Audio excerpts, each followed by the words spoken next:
Terima kasih banyak-banyak Ashraf. Itu dia sedikit perkembangan situasi banjir yang berlaku di Segamat. Jadi kalau situasi banjir yang berlaku ini perlunya bukan sahaja pihak yang bertanggungjawab untuk menguruskan situasi banjir, malah kita juga sangat bersyukur kerana ada sukarelawan yang hadir untuk membantu mangsa-mangsa banjir ini. Jadi kita nak fahamkan apakah kesan aktiviti kesukarelawan itu kepada masyarakat. Khususnya pada hari ini kami nak memberi fokus kepada aktiviti kesukarelawan di kawasan wilayah Persekutuan Kuala Lumpur, Putrajaya dan juga wilayah Labuan. Hari ini saya sangat berbesar hati bersama dengan dua tetamu. Pertama kita ada Encik Ammar Izzuddin Hamidun. Ya, betul. Betul sebutannya. Iaitu pengerusi sukarelawan muda wilayah Persekutuan, dan juga kita ada Puan Jumaitul Laili Zakiah iaitu pengasas sukarelawan muda wilayah Persekutuan. Jadi selamat datang ke Selamat Pagi Malaysia. Jadi kalau kita tengok itu situasi banjir yang berlaku di Johor. Malah beberapa mungkin bulan lepas, sebulan yang lepas kita melihat situasi banjir berlaku di Pantai Timur. Malah tahun lepas kita menyaksikan situasi banjir yang cukup hebat juga di Selangor, kan, di beberapa kawasan. Jadi kalau kita lihat semua tempat-tempat ini adanya wujudnya aktiviti kesukarelawan untuk membantu mangsa-mangsa banjir ini. Kenapa? Secara asasnya kita melihat aktiviti ini sangat penting dan juga merupakan satu keperluan kepada masyarakat. Kita boleh mulakan dengan Encik Am. Silakan Encik Am. Okay. Assalamualaikum. Pertama sekali, terima kasihlah pada pihak Selamat Pagi Malaysia kerana menjemput kami. So, kalau kita tengok dari aktiviti sukarelawan ni, dia kita boleh melahirkan sebuah komuniti yang berempati. Iaitu dari segi dia memahami perasaan orang lain dalam kesusahan. So kalau di situ pelibatan sukarelawan ni dia memperkuatkan lagi dan memperkasakan komuniti. Daripada macam U4WP sekalipun. Kami di Sukarelawan Muda Anak Wilayah Persekutuan, kita membantu sesiapa pun, agensi ataupun jabatan sesiapa pun, dikala diorang memerlukan pertolongan dari segi sukarelawan. So kita akan turun, kita akan bantu, dan dari segi, tak kisah dari segi sukarelawan banjir ataupun pasca banjir, paling penting pasca banjir, kerana nak mengemas semua untuk dalam keadaan mereka ni dalam susah, semua benda hanyut semua kan. So U4WP datang untuk kita rescue, tak ada to be rescue, hanya untuk membantu, menjadi support team yang the right word is support team, pemudah cara kepada segala agensi ataupun individu ataupun badan-badan yang memerlukan kami. Okey, Puan juga saya difahamkan untuk persatuan anda, pengasas sukarelawan muda wilayah Persekutuan ini, U4WP, ada 10 kluster. Tadi kita sentuh satu je sebab kita sentiasa dekat dengan kita banjir. Selain daripada banjir, apa lagi kita berada ada di bawah banyak sukarelawan? Tahun lepas kita ada laksanakan Convention Anak Muda Wilayah Persekutuan. Jadi kita ada kluster, kita ada 10 kluster, dan kita ada pendidikan, kebajikan dan pelbagai lagi. Cuma untuk sukarelawan ni kita nak mereka ada pendedahan. Untuk anak-anak muda khususnya di luar bandar, anak muda bandar, mempunyai pendedahan awal.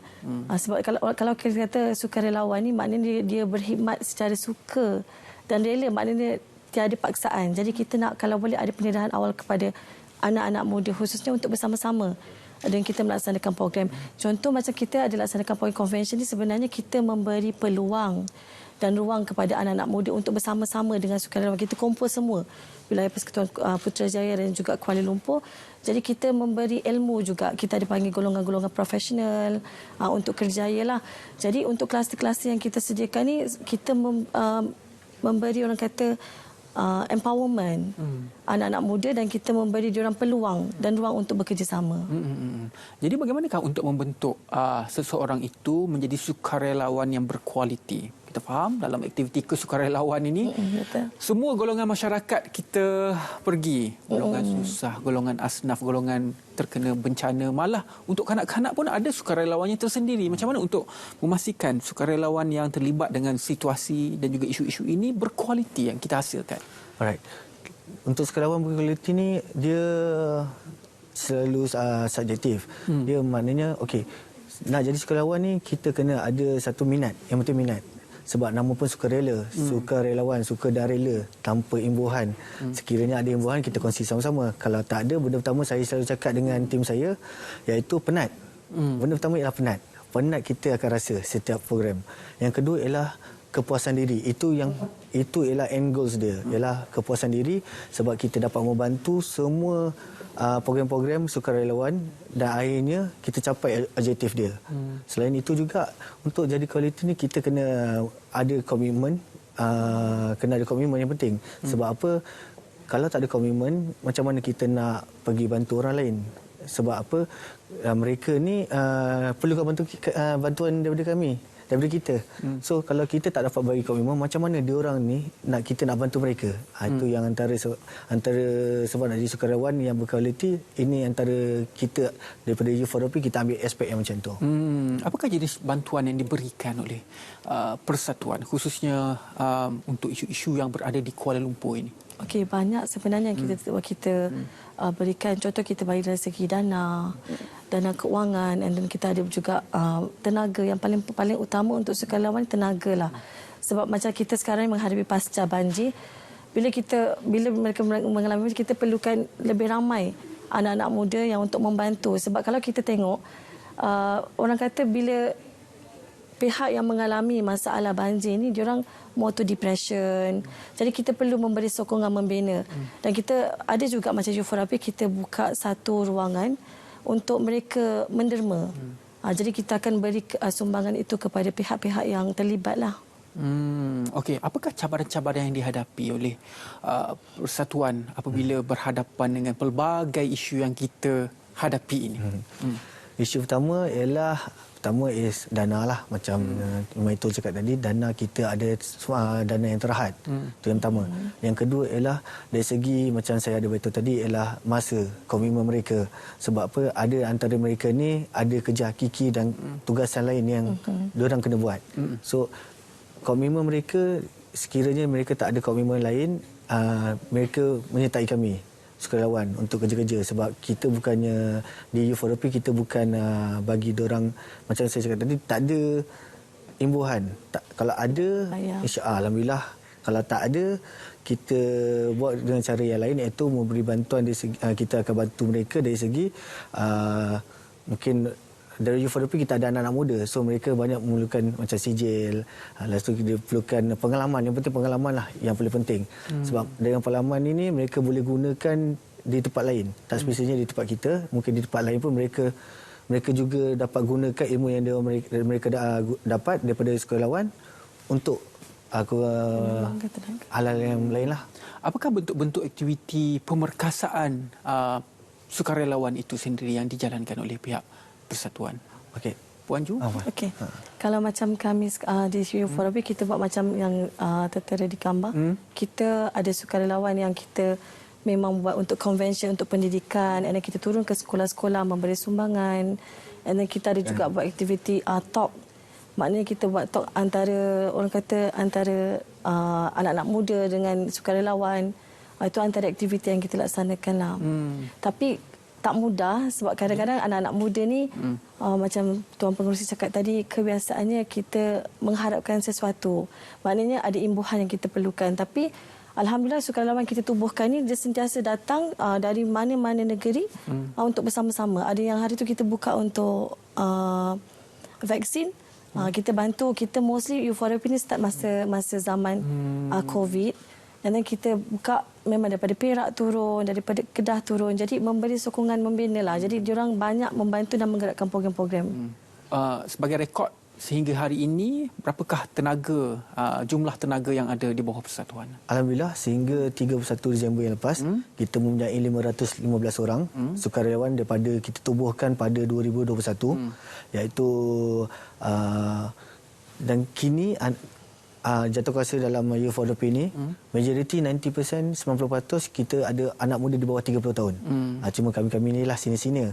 Yang lain-lain semua kita bagi anak-anak muda bawah 30 tahun. Sebab kenapa?